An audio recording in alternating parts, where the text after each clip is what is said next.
Chris Haniff from Cambridge, who will be telling us about the happenings at Magdalena Ridge. Take it away. Okay, thank you, Matt. So as Matt said, I'm going to be talking to you about the Magdalena Ridge Observatory Interferometer. I'm here on behalf of Michelle Creech-Ekman, who's the project scientist who wasn't able to be here, and just wanting to update you on the current status and what progress we've made in the last few years. Okay, so my clicker is not working.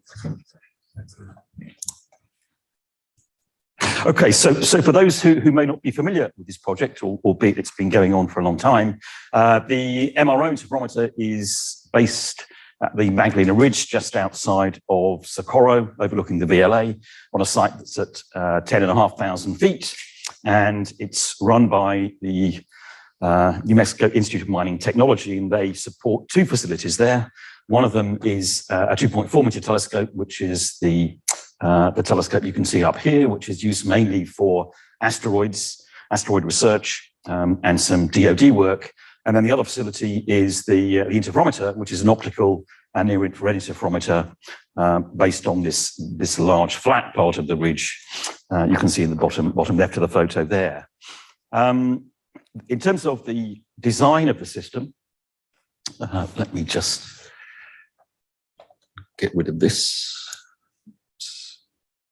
Then the core design of the MRO is a 10-element interferometer with 1.4 meter telescopes that are movable. It follows the usual equilateral Y configuration, has 28 stations where the telescopes can be relocated. And the concept is that they're 4 scaled arrays with equally spaced separations between the telescopes. So, for example, in its compact configuration, then the 10 telescopes can be clustered towards the middle with a longer space line, which is only about 40 meters, but they can be expanded as well. So this is the compact configuration with all of the telescopes at the vertex.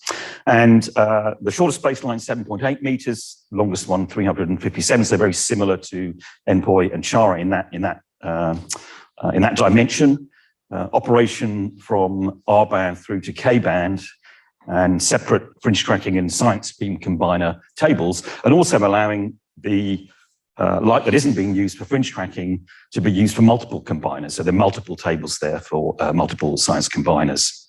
It has a very small number, relatively speaking, of mirrors in the optical train, low dye attenuation. There's only one optic where the angle of incidence is greater than 15 degrees in the whole train, which is the tertiary on the unit telescopes. And it's primarily optimized for an imaging mission, essentially covering all the sorts of astrophysical topics that people have talked about in the meeting this week. And the target sensitivity, and what I mean by that is the group delay fringe tracking on the fringe tracker is for that to operate down to H of 14. The history of this actually is it's a very old project. It was designed and architected in the mid-2000s, with then the critical subsystems being prototyped and designed. And actually, Beam Combining Laboratory in the first delay line had already been installed more than, 12 years ago. It took a bit of time to get the first unit telescope built. So the telescopes are being delivered by Amos in Belgium. And the first UT you can see there is in the maintenance shed was delivered in late 2016. And that was integrated with the FTT system, which was built in Cambridge, and the enclosure, which is built by EI in Italy by late 2018. And then everything stopped. Basically, there was an 18-month hiatus from March 2020, which was due to a combination of funding being switched off and COVID. And so for a 18-month period, a little bit longer than that, then all the large procurements had to be stopped. And there was a steer towards work that could be done in the lab, software tasks, supported only by those people who didn't need to be paid, by which I mean faculty in various institutions, graduate students who happened to be present, but all the technical staff, the funding was actually frozen for that 18-month period. And so a lot of the work was put on hold.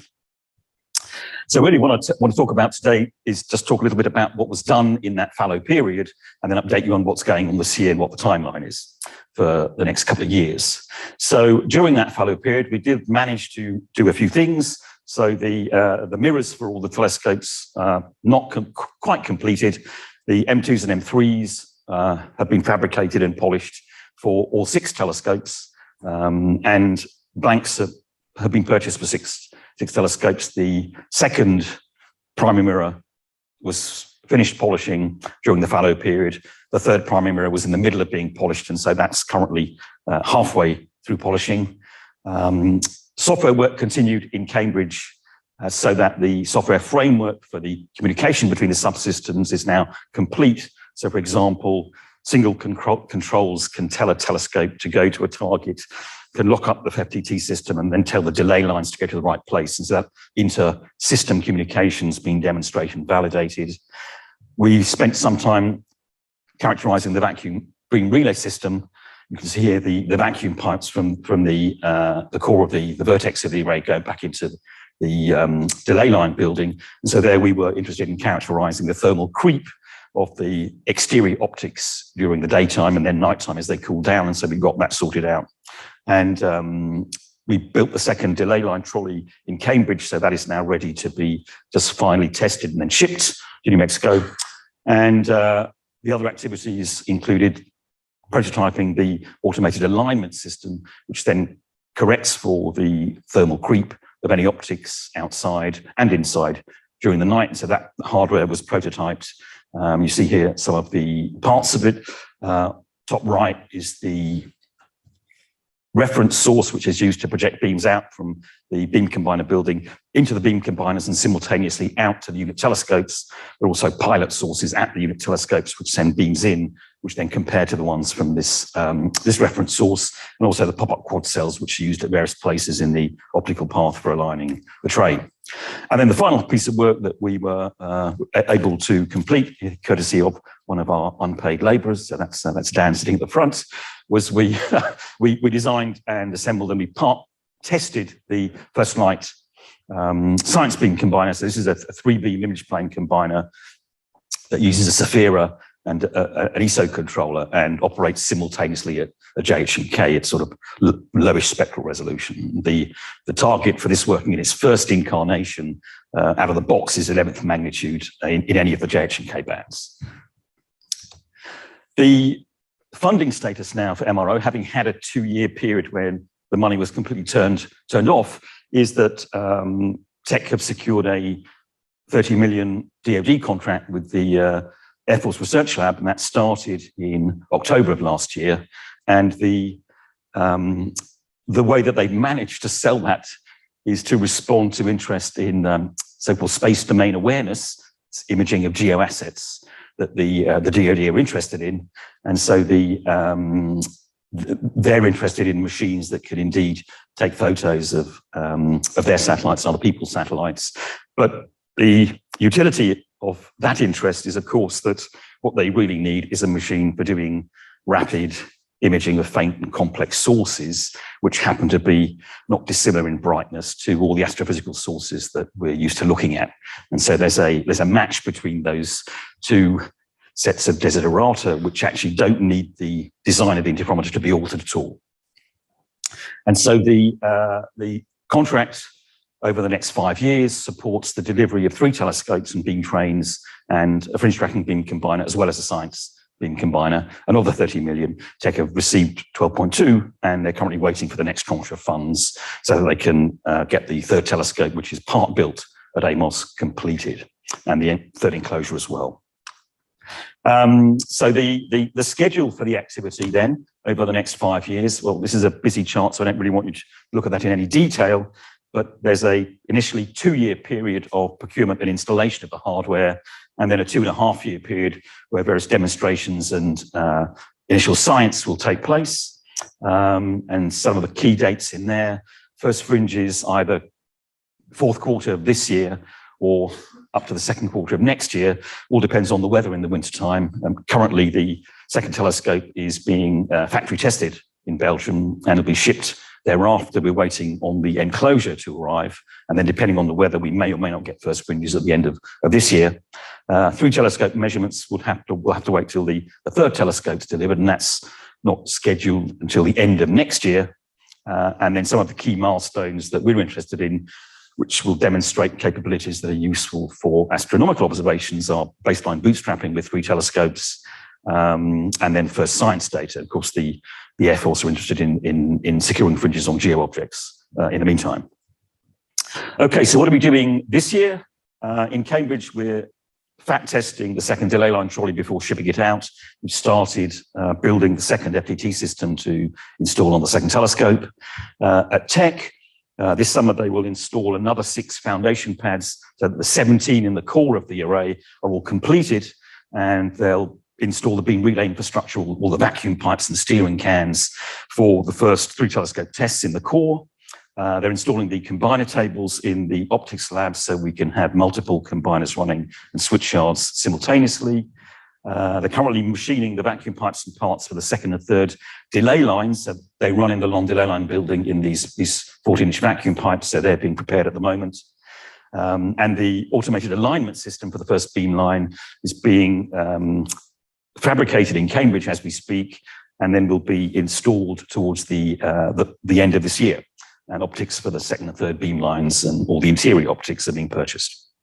And then finally, the Fourier is being optimized in the lab in Cambridge, and we expect then that to be shipped out towards the end of this year as well. What's going on programmatically? So here I'm really wearing my Michel Kouchekman hat on, because this is an activity which we aren't really very much involved in Cambridge. But there is, of course, the DoD application which has to be considered, and so Tech are working with a company, Tau Technologies in Albuquerque, developing the geo asset imaging capabilities for the Air Force. Michel is thinking very hard about how to manage the decadal survey output from 2020, which basically said, I mean, these words she prepared for me, not quite consistent maybe with what I read in the decadal report, but it was clear that in the American community, there was a strong push for supporting the long baseline interferometry community, because that was seen as an important asset that the American community had. And there was a desire for the 3 major facilities to work collectively to continue to engage with the community and access funds. And so I know Michelle is already starting having discussions with her colleagues at NSF and at the other facilities. Clearly, Tech are looking for funding beyond 3 telescopes. This current grant only supports the delivery of 3. And so, as well as additional money for further telescopes from the DoD, which will happen, in fact, if the initial observations of the geo assets turn out to be what they want, then Tech is looking for other partners as well. And so Michelle wanted me to put these numbers in, actually. It's sort of interesting. If you ask what does it cost to put in a new unit telescope, by which what we mean there is the foundation pad, the utilities to be delivered to it, the telescope, the enclosure, all the subsystems on it, the new delay line, all the hardware to upgrade the beam combiners to accommodate a new input beam, then we're talking about, and the staff, I should say, to install it for, I think, over a 6-month period, then that's $8.5 million a shot. Okay, so in principle, the additional 7 telescopes could be delivered for $70 million, and that would get to the full 10-element facility. The other thing that's going on at the moment is that during the basically 2-year hiatus, a number of staff had to be let go, and so there are currently a lot of openings at Tech for currently an instrument postdoc, 2 software engineers, an electrical engineer, and then when we find out about the next tranche of money, it's likely to be some more posts available later on this year for a commissioning postdoc, optical engineer, and actually a manager for the project. Okay, so I think my time is probably up. So Michelle wanted me to finish with one slide to, as it were, just remind the audience about why this project is going on. And so this is some data, some simulations from Ryan Norris and Fabien Baron associated with the MRO. And so this is an example of what you might get in one night of MRO data when it's fully installed. And this is the sort of stellar imaging that you would be able to get. And I think here the only thing to notice is actually the size of the beam on the bottom right. in comparison to the size of the stellar disk. Okay, so I think I'll finish there. Thank you for your attention. Thank you for patience while we get going again. I've just wanted to mention our sponsors. So it's the Air Force Research Lab, Town Technologies, Tech, who are allowing us to join in that project. And I'm happy to take any questions. Thank you.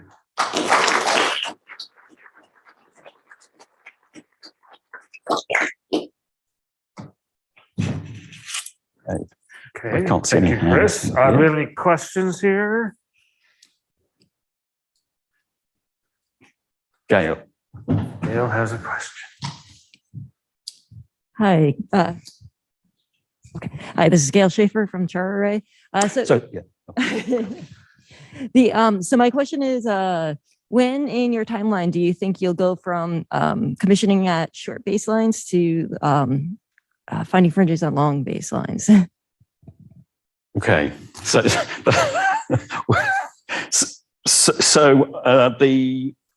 the current money, at least as far as I understand at the moment, has not been identified to build any of the pads further away than about the inner core, which I think gets to about 75 meters maximum.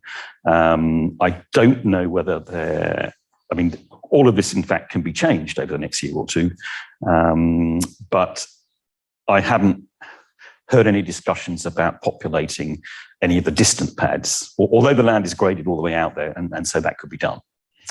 So I think in the plan I've just described, the maximum baselines would probably be would be no longer than 100 meters. But as I say, that's plenty of time for that to change. Yeah. Yes. Any online? In the spirit, I don't see anything online. Okay. And yep. In the spirit of attempting to stick to the timetable, we should thank Chris again. Thank you.